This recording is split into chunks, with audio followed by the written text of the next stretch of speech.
Yeah, so this is my case continued, a bit detailed about how we suffered, my mother, late mother, Nuzhat and I, due to these. Now we had this new family member, Huma, Iqbal Sajwani's wife, Muhammad Jawad's daughter and Masuma's daughter. So in London also, she gave me a very hard time ransacking my luggage, new clothes, and then she did admit that it was her. She had come to see if I had space to put, she could put her some clothes or something for her sister Shahnaz. But she had rampaged my whole suitcase up and down. Yeah, and my suitcase, the new one for the shopping, was kept in my mother's room, my parents' room, and there she had come. And I don't know if my mother, that time I think we didn't bring, my mother didn't come with us because already this tragic incident which had really disturbed the living daylights out of us. Thank God later on what happened was what I saw at that time was very shocking. My mother had lost her senses, was out in the backyard, and there were monsoon seasons, so it was kind of wet. The floor was wet. It was raining, drizzling, and she was on the floor. The movements she was making were quite so shocking, like, with the thumb and the finger together, and she was repeating this, and she was like, her movements, you wouldn't want to see an animal in this kind of condition. And when I wanted to tell Miss Tissa why we had to leave earlier from London, she told me not to tell her. Because, she was right at that time, because Huma's sisters had called my mother insane, shouted out on my birthday, having a fight with me in 1983. Opposite my house, they were near the car was more near to Nishta Park side. And so they were shouting, "Your mother is mad," and all that. So, these people can really tear you apart. And they are beasts. And you never know who can then later on come out with things like that against an innocent person suffering because of their wickedness. And God showed me, I didn't even have the ears to listen to other people's things. But one day, when Huma came from Dubai to Karachi because she had gone insane, she somehow had to come to Karachi, as God had told me that I will bring this person who had harmed you people to Karachi and make this person go insane. So she came, and then I was told by her maid that I didn't want to listen to this somehow. We don't listen to other people's things, but somehow God wanted me to listen. And so I just sat there in shock about Huma's mother, what she had done with her youngest daughter in Dubai. And it was so shocking, I couldn't believe it. I don't know how to say this. I mean, at that time, it was very shocking. But now I'm used to these things. What I was told was so shocking. All of a sudden, I was told that the mother was prostituting her youngest daughter. And then I had to interrogate and inquire that how could she say such a thing? How men were coming. Were they coming from the balcony because they were living in the same flat, mother and daughter? So I was told that the mother was the person doing this, agreeing to this. Different men were coming. It wasn't like, so I was asking, were a group of friends coming over at times? So she was saying, no, this is how, then, like, I was so shocked, but God wanted me to know, you see. So this thing about what they said on my birthday years back in 1983 against my mother, God showed them what their mother is capable of. Saying an innocent person is mad. And I could say now, how could a mother, this is nothing compared to what my poor mother suffered, and what their mother was doing with her youngest daughter here in Dubai. Yeah, so I was very scared to come to Dubai and live here, because you see so much money, and then if you want to live here, if you don't have money, God forbid, if this thought would never come into me, I mean, I would rather die. But their mother is very strong. Like, my mother could never do this. Muhammad Jawad divorced her, but she came to Dubai and she started to work on make her house here, a new house, gave her youngest daughter into prostitution, and then these people, they just go on like nothing. They've never done anything wrong, with a clear conscience. Can you imagine this? Can you imagine these people? They thrive. They're so ambitious, and they have so much strength. The devils give them strength. The rich people, I think, here, especially people like her, Masuma, I hope my father never again tells me that to be strong like his mother, or give me examples like he gave my mother example. And everyone is different. We can't be strong like them. So please do not compare me to any successful stories given by them. Such a life, the wicked, these beasts tear others apart. My poor mother suffered before they came through her in-laws, and then through these people. She used to say these newcomers are bad luck, and then she lost her mind because of the medication withdrawal symptoms.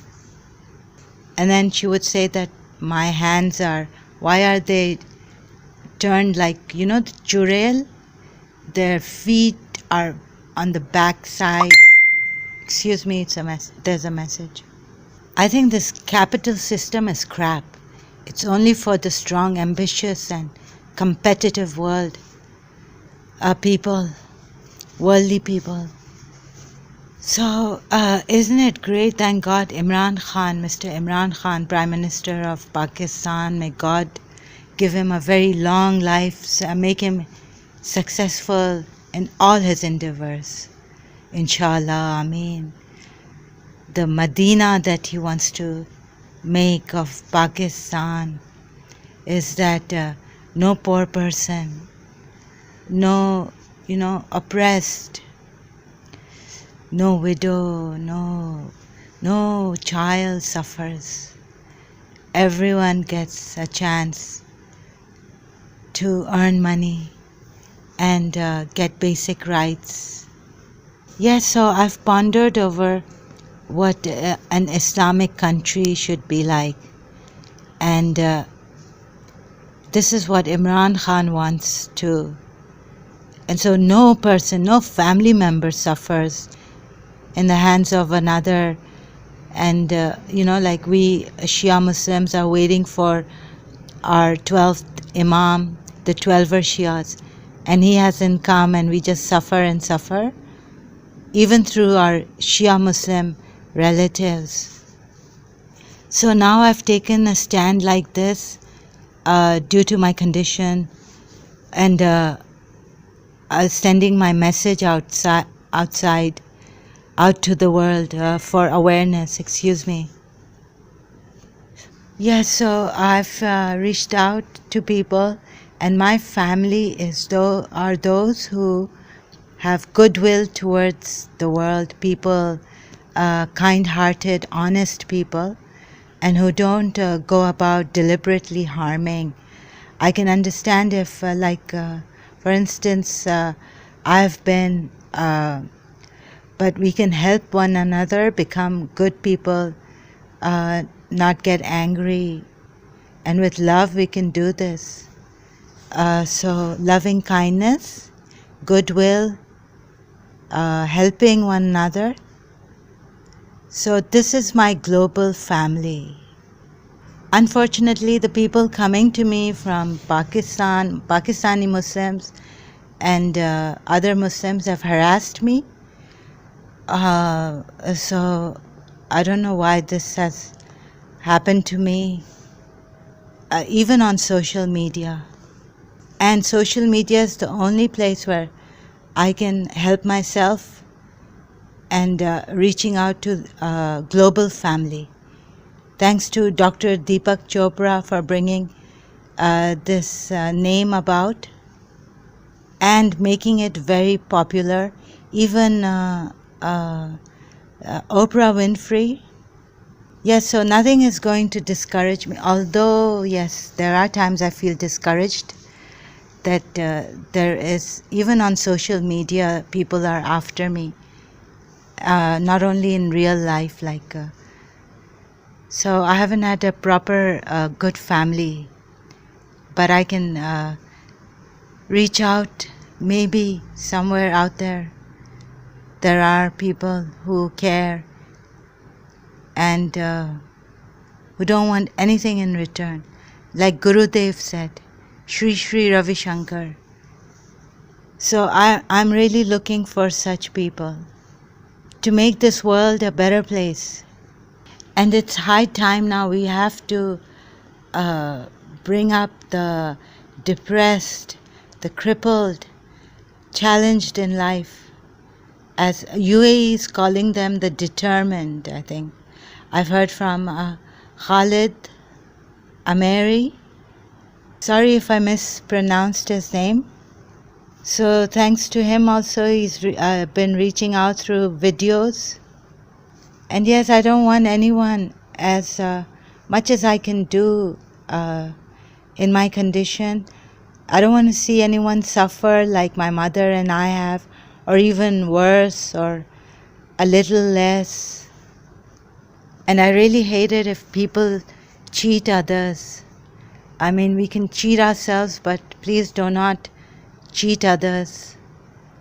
I can only appeal for this. I don't like to force people, and now I don't like to bring cases out against people and all that, but it became too much for us to take. I don't know about the people out there, but there are people who are saying that, oh, His Holiness Dalai Lama, how much can they are doing their best. They are saying friends should be faithful, loyal, truthful, be truthful. We can only admonish, advise, and we can't force others, but we really, really need to make a change in the world. Yeah, and so I've made this other group on Facebook, Sojourn. It's Sahara.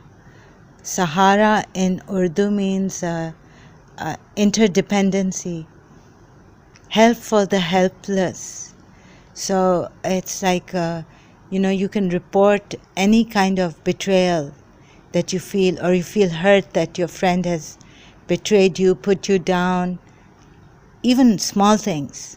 Small things can be big at times. So we want to say that this is unacceptable now. We will not accept a speck of zulm, oppression, and no friend is supposed to bring a tear of pain in the eyes or inside, making someone cry inside. No betrayal.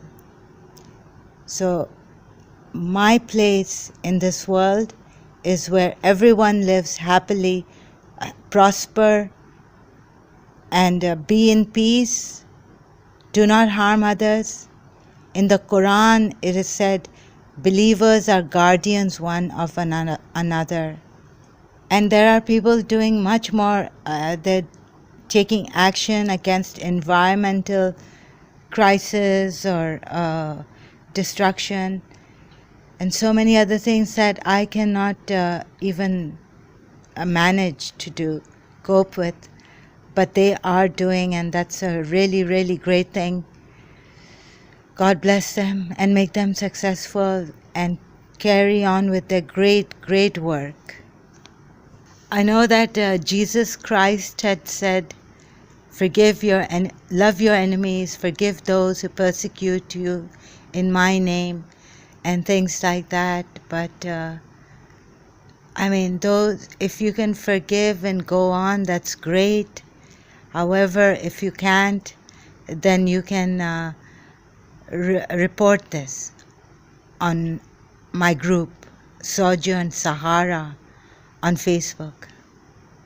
And we no more can I afford this trampling on one another to get what you want in your life by trampling on another person. And envy. We have to end this envy. We've got to make this world heavenly. This is my vision, my dream. Powerful leaders should also not be trampling on the weak who are under them. So my vision is an evil-free, corruption-free, oppression-free world. Thank you so much. We'll continue if need be.